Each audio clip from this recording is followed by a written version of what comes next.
Hi, everybody. It's Michael Haas back again for another episode of Debits and Credits with Haas and Dawe, our series of podcasts. We're talking about our firm and how we are working with the escrow industry in California. And today's episode is more on the history of the escrow industry in California.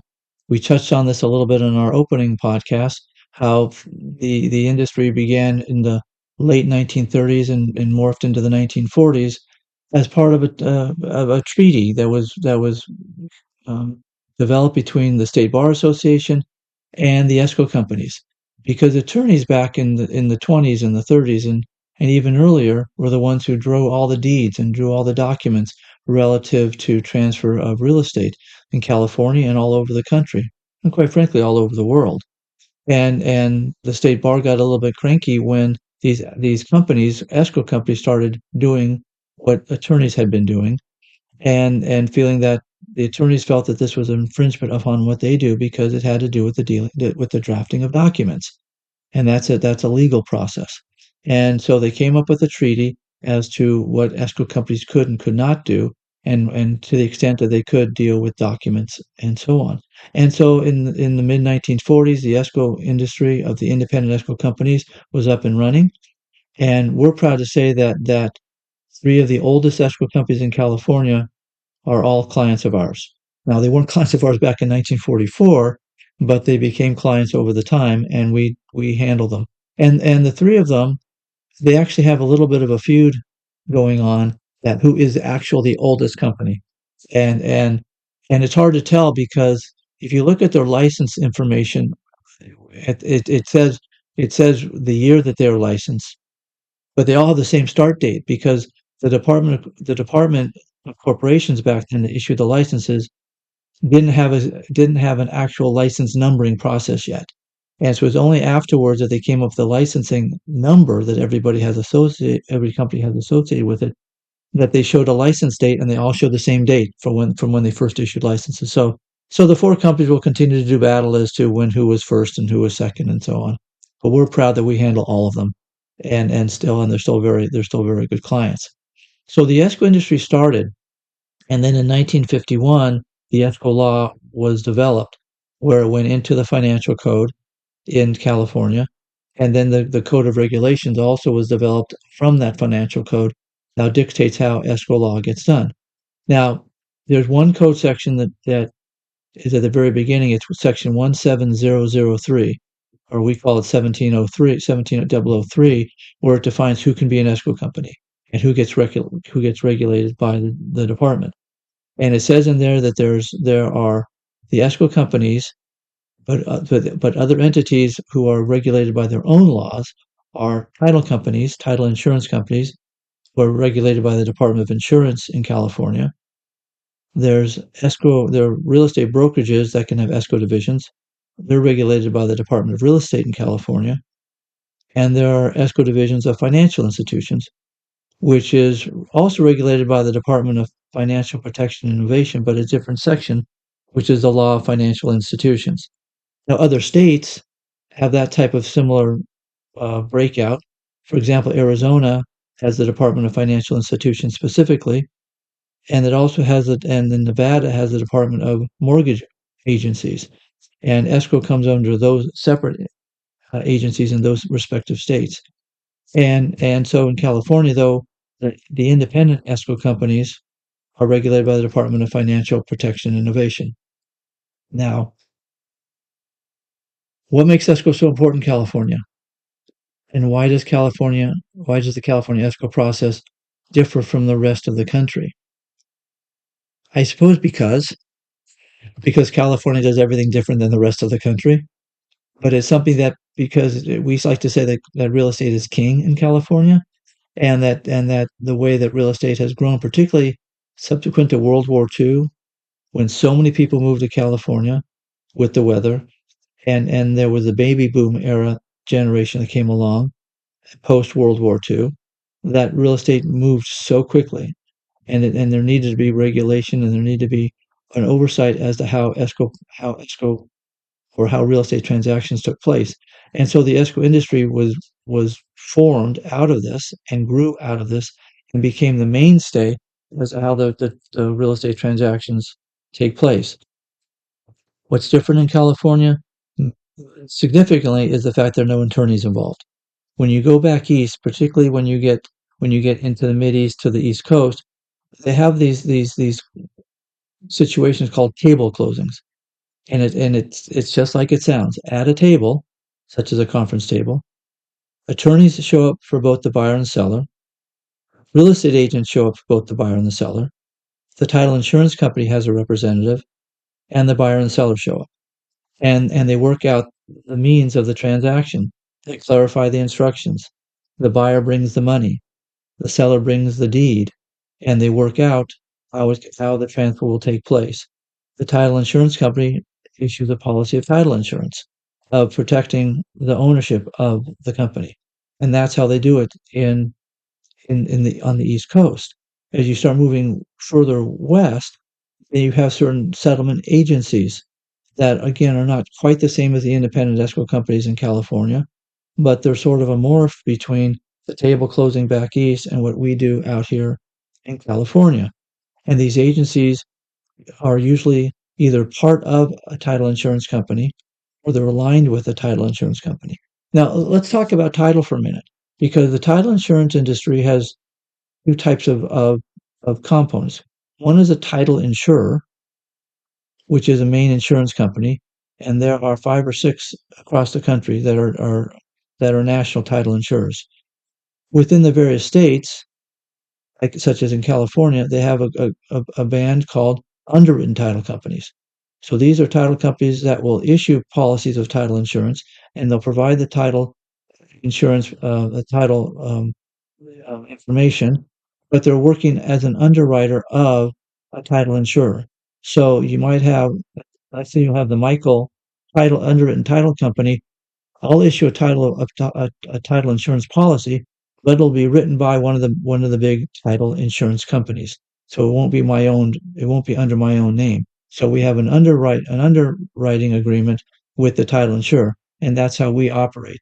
And these underwritten title companies are regulated by the Department of Insurance in California, and they have their own rules and regulations. And they'll do escrow similar how independent escrow companies do it, within the same type of rules as far as how the process gets done. But their regulator is the Department of Insurance, and if they get into trouble, it's with the Department of Insurance, and they have their own requirements as far as audits go, because they also have to be audited every year, and what has to be submitted. The Department of Real Estate is a little bit less strict on the escrow entities. They're more concerned about the activities of the real estate brokers and the real estate brokerages. And all brokers have to have a company license and an individual license. And all real estate agents in California have to have an agent's license. And if someone is involved with on the loan side, their licenses for lenders as well, and loan agents, and loan broker agents, and so on. So a lot of all the players have their own licenses they have to live up to. And so independent is different in California in that it's independent. It sort of sounds like a malaprop because I'm using the same word and talking about it, but it's truly independent. It's a neutral third party. There's no allegiance to the brokers. There's no allegiance to the title company. There's no allegiance to anybody other than to the buyer and to the seller. And when you talk about who the customers are of the escrow company in California, it's the buyer and the seller, or the borrower and the lender in the case of a refinance transaction. And that's where the allegiance of the escrow company is owed. And so they're very independent, and they'll deal with the licensing that they have to follow. They'll deal with the instructions that they have to develop to make sure that the transaction goes through the way it needs to go through. Now, even in California, you've got Northern California, you've got Southern California, and they don't do escrow the same way in both parts of the state. And not that they don't handle real estate, they do, and not that they don't take care of the buyer and the seller, they do, but it's almost like it's the way that things happen. In Northern California, usually a seller is developed first, and an escrow is opened first, and then the buyers, once the buyer comes into place, then escrow moves forward. In Southern California, Escrow instructions aren't developed until you have both a buyer and a seller. Something else that's different about escrow in California is the order of funding.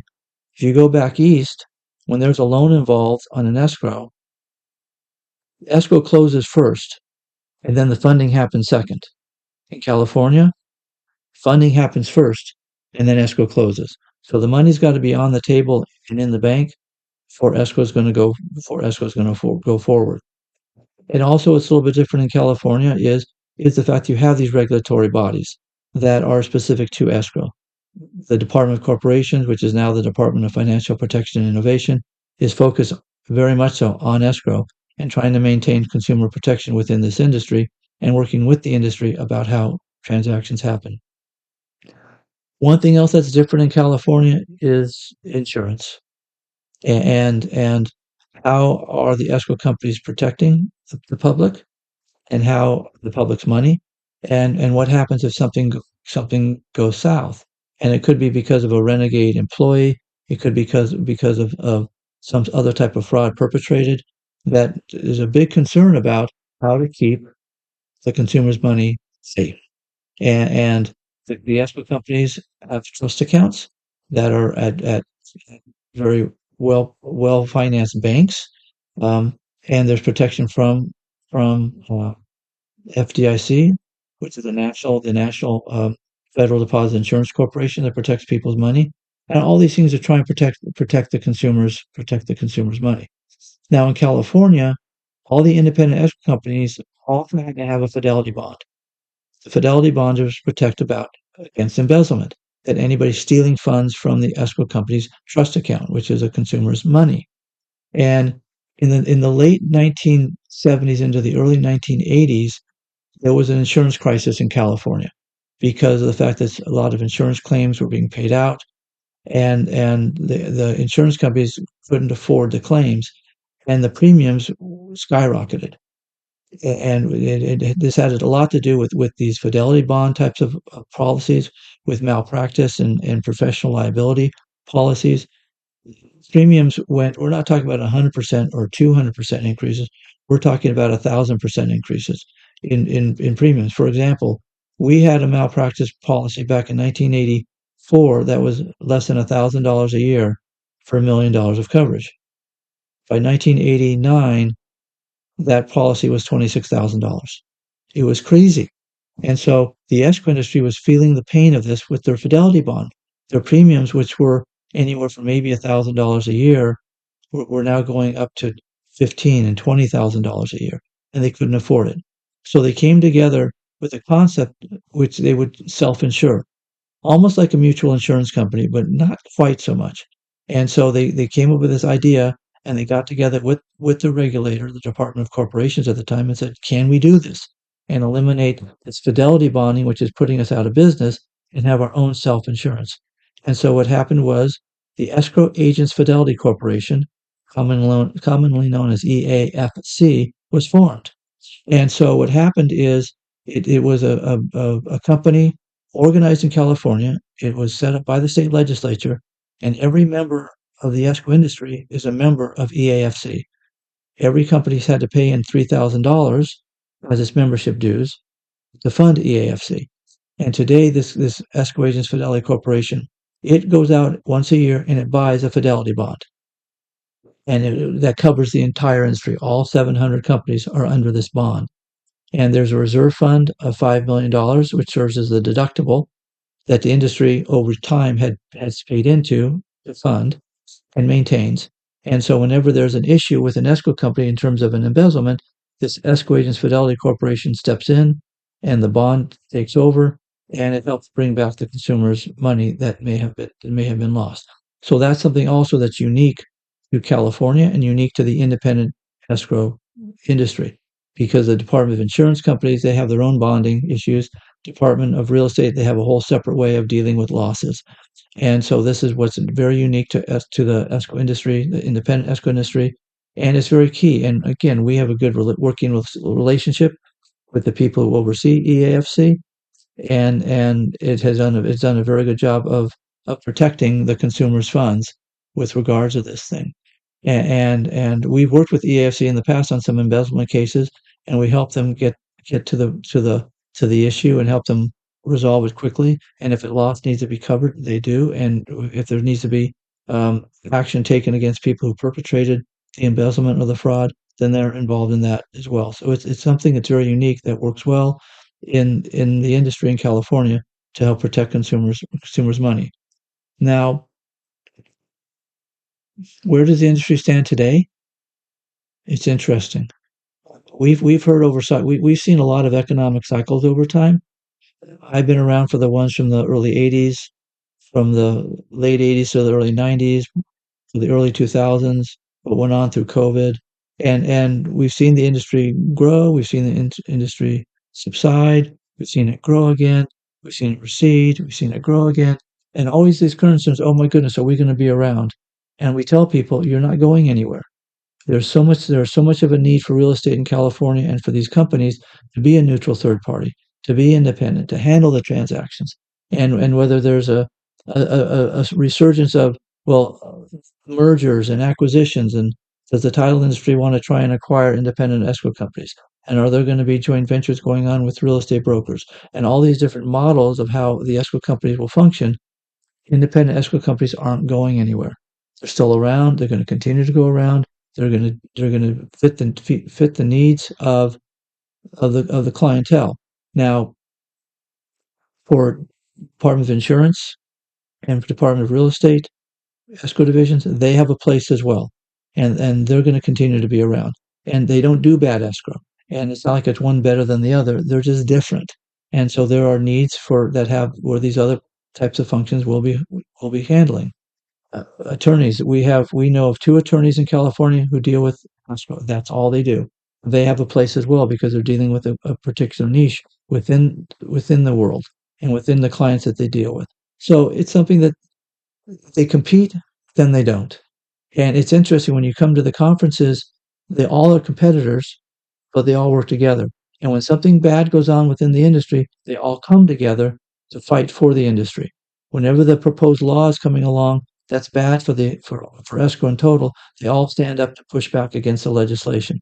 Whenever they see that there's a bad apple playing out there, an investor or a real estate person who's trying to do fraudulent deals, they all come together. They all talk about each other. They all warn each other. Look out for this person. And it's something that's very unique about these people.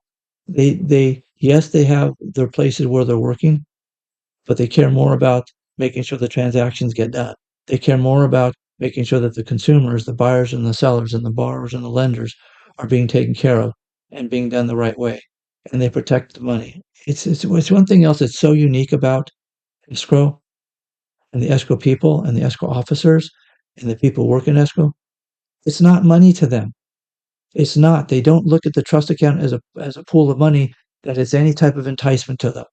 Okay, one out of a million maybe will do that. And over the 40 plus years I've been doing this, we've seen three very nefarious frauds. We've seen some little small amounts here and there, but three really big ones, because the people in escrow care don't even think about the money. They just don't. And so it's something where they treat it as a transaction. That's what this is to them. It's getting a piece of real estate to transfer from a seller to a buyer. And that's how they look at it. And that's what they're proud of. And that's when they come together, that's what they talk about. So it's something that as an industry, their history has been strong. Their history is going to continue to be strong. And as we move forward into future podcasts, now we're going to talk about how they come together to come up with different types of transactions and different elements that impact them in their trying to do a closing. So we'll see you next time. Thank you. It's Michael Haas signing off.